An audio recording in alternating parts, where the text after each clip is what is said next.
Good afternoon mga bossing, meron tayong dumating dito na Luffy Gear 4 on Throne under Page Studio mga bossing. Tignan nyo, sobrang solid na ito. Ayan. Gusto nyo makita yung details? Akin na, pakita ko sa inyo yung details. Ayan. Tignan nyo yung details mga bossing. Solid yan.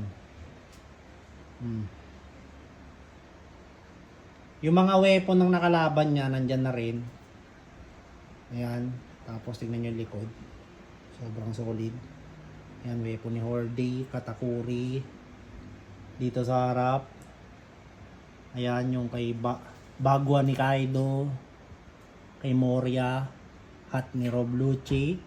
Salamin ni Doflamingo. Yung hook ni Crocodile. Tsaka yung weapon ni Don Krieg. Kasi tingnan yung details. Yan.